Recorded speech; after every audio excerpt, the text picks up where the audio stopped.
Bonjour les amis, bienvenue sur la chaîne Fatmir Football, la chaîne du foot féminin.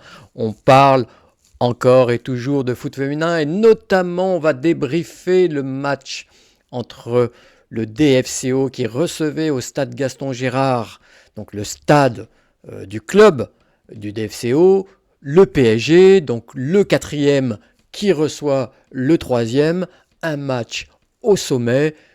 Il y a quoi? Il y a 6 points entre les deux équipes avant le coup d'envoi, bien évidemment. Donc le DFCO a 29 points et le PSG a 35 points. Oui, si je fais les calculs, ça fait bien 6 points.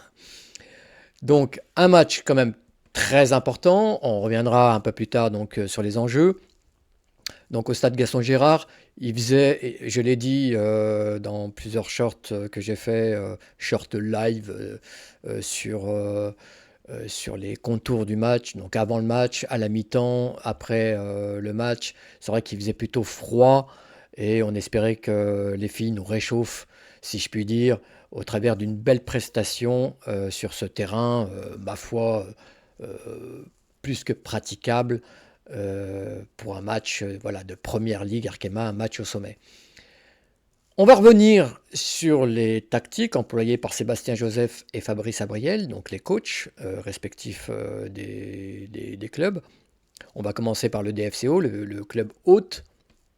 Donc Sébastien Joseph qui avait bien entendu mis un 4, plutôt 4-5-1 en place pour la réception du PSG. On craint quand même cette équipe parisienne.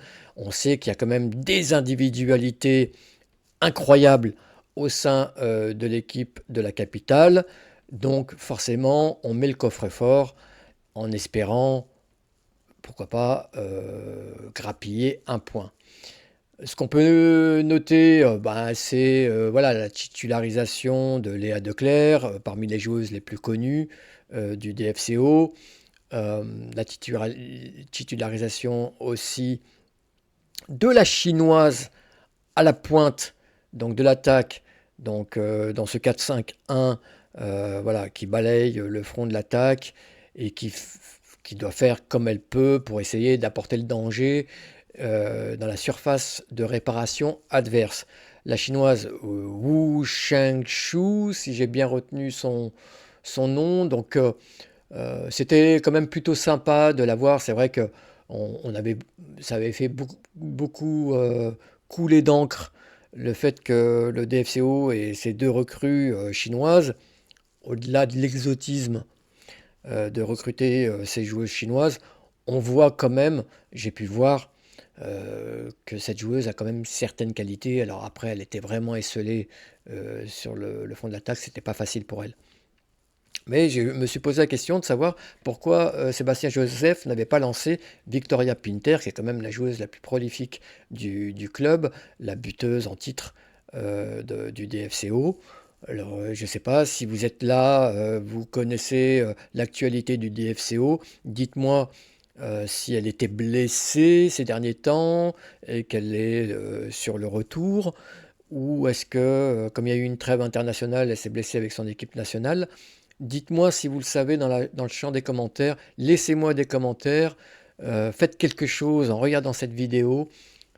Likez aussi ou mettez un pouce en bas, c'est pas grave, mais faites quelque chose. Abonnez-vous si vous adorez le foot féminin ou si vous êtes curieux de ce sport. Faites quelque chose, ça sera vraiment une toute petite action de votre côté, mais une grande action militante, soi-disant sûre, pour la promotion du foot féminin. Côté PSG, donc Fabrice Abriel, lui, est parti sur un 4-3-3 plutôt classique. Donc il continue à titulariser, alléluia, Grace Gueyoro, donc dans ce milieu de terrain. Un milieu de terrain qui a la gueule quand même, avec Jackie Groenen, l'internationale hollandaise, et puis Sakina Karchaoui. Excusez-moi, c'est pas Sakina Karchaoui qui est venue compléter le milieu de terrain, puisqu'elle était déportée sur l'aile droite. Alors je sais qu'il avait déjà tenté le coup sur d'autres matchs. Pourquoi sur l'aile droite manque-t-il de joueuses capables d'évoluer à ce poste? Parce que Sakina Karchaoui, je trouve que... Alors, j'étais, pour ceux qui ont vu mes shorts, j'étais sur place, donc je l'ai vue de près. C'est une joueuse vraiment super, qui aime provoquer, euh, voilà, qui aime porter le danger, ça c'est sûr, dans la surface de réparation adverse. C'est une magneuse de ballon, mais je trouve que faux pied, elle a, enfin, ça n'apporte pas de plus-value. Mais il faut la mettre en milieu de terrain, comme elle l'a été avec l'équipe de France, où là on sent qu'elle est épanouie, qu'elle apporte beaucoup, elle court à droite, à gauche. Euh, Là, me semble-t-il, un peu la brider. Donc elle était côté droit. Pour compléter le milieu de terrain, c'est plutôt Grige Mbok qui est monté. Grige qui a l'habitude d'évoluer donc dans la charnière centrale. Et là qui est monté d'un cran, qui était donc devant la défense. Euh, Là aussi, je ne sais pas pourquoi elle est montée. Alors, elle l'avait déjà fait hein, auparavant, y compris quand elle était à l'OL, je m'en souviens. Elle l'avait fait quelques fois. Elle a même joué côté droit à l'OL. C'est une joueuse polyvalente. Euh, mais c'est vrai que voilà, je pensais qu'un milieu de terrain à 3, Guillaume, Gronen, Karchaoui aurait plutôt été sympa. Donc sur la ligne défensive, on avait Jade Le Guy, donc côté droit, la charnière, donc Dudek et puis Almeida, et puis enfin côté gauche, Elimbi Gibert. Donc j'ai parlé du milieu de terrain, et sur le front de l'attaque, on avait donc côté droit, donc Karchaoui, devant Marie-Antoinette Katoto, voilà, qui reprend sa place hein, normalement. Et puis, côté gauche, on avait donc Echegini, qui d'habitude évolue au cœur du jeu, au milieu, bah, qui là, elle, a joué côté gauche. Donc c'était un peu un 4-3-3, euh, on va dire, rafistolé, si je puis dire, avec des joueuses qui évoluent pas forcément à leur poste de prédilection.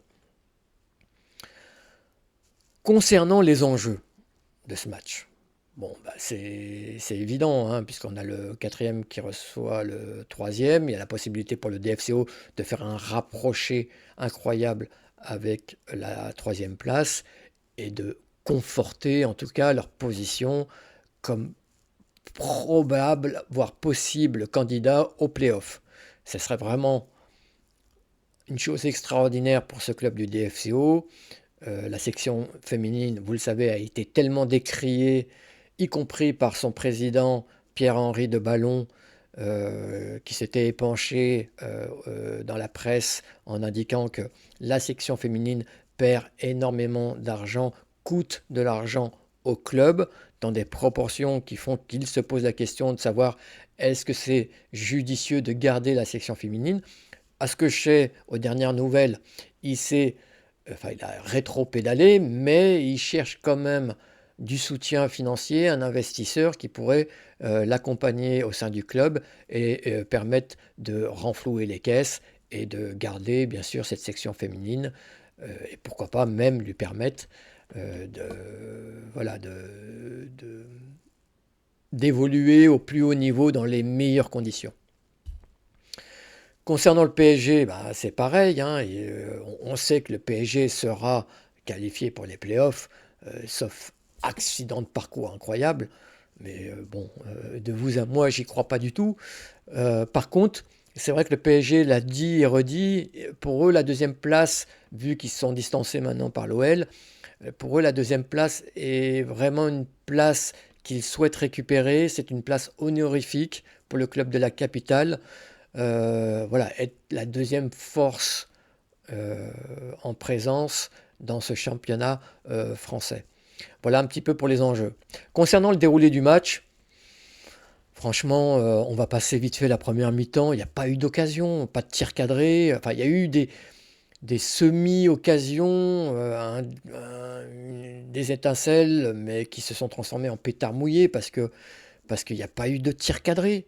ni de la part du DFCO, ni de la part du PSG, ou en tout cas, je m'en souviens pas. Là, le débrief est tout chaud, donc voilà, c'était morne pleine au niveau du terrain de Gaston Gérard. Et c'est vrai que bah, on s'est vraiment ennuyé lors de la première mi-temps. Est-ce que c'était dû à l'enjeu que j'ai décrit là précédemment? Est-ce que c'était dû à la trêve internationale notamment qui avait sollicité beaucoup d'énergie chez les joueuses du PSG et pas des moindres, hein, je pense à Marie-Antoinette Katoto, à Guillaume, à Sakina Karchaoui, à Elisa de Almeida notamment. Va savoir, je ne sais pas du tout. C'est vrai que le résultat, c'est que la première mi-temps était voilà, je veux dire, face au bloc compact proposé par le DFCO, euh, le PSG n'a pas trouvé les ressources, n'a pas eu les ressources pour trouver les solutions et perforer donc ce coffre-fort. La deuxième mi-temps, eh ben, rebelote. Après, il y a eu des changements tactiques, voilà, avec notamment le repositionnement de Grij Mbok en défense, avec l'entrée donc de Merveille, la recrue hivernale du PSG. J'ai plus son nom de famille en tête, excusez-moi.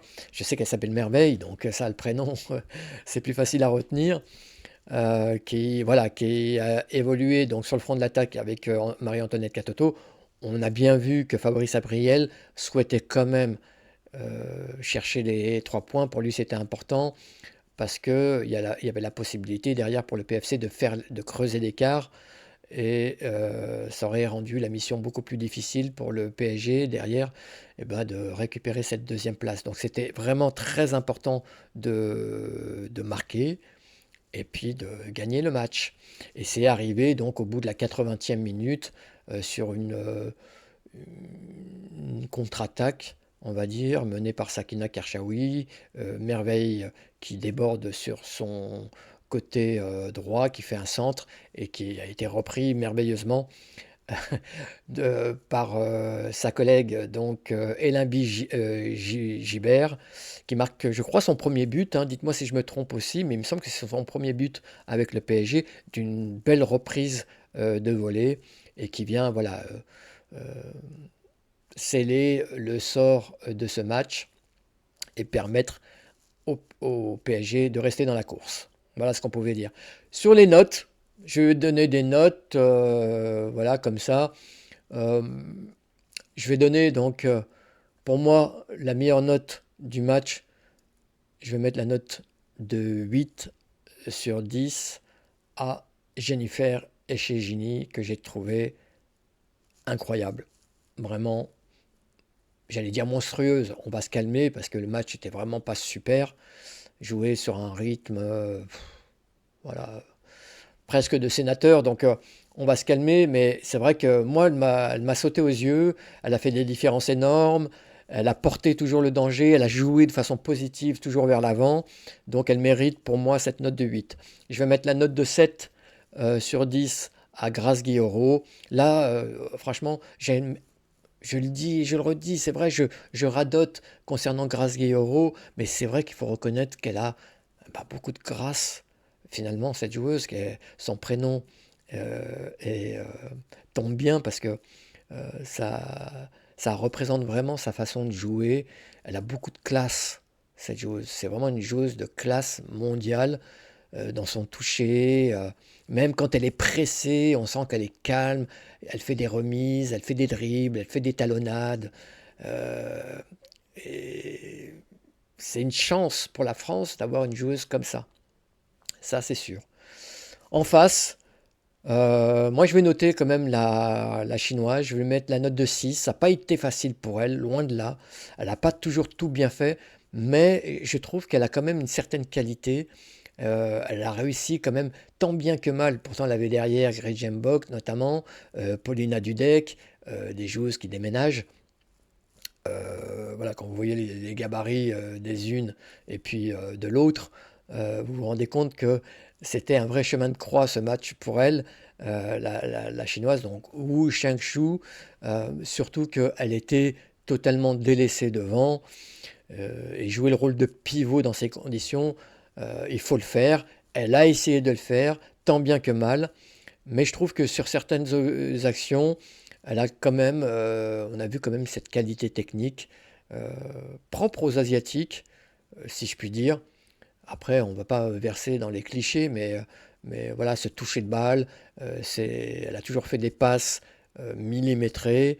Euh, voilà, donc une joueuse intéressante au sein de ce collectif. Après, c'est difficile de sortir quelqu'un de ce bloc, de ce collectif homogène. Voilà, donc je mets la note quand même de 5 de 6. Et il ne faut pas que je me trompe. De 6 donc à Wu Shangshu. Je vais vous remercier les amis pour ceux qui sont restés là. Encore une fois, allez, abonnez-vous, allez-y, allez-y. Vous aurez plein d'informations, plein de nouvelles sur le foot féminin. Et puis, je vous souhaite le meilleur pour la suite. Va, va, voum!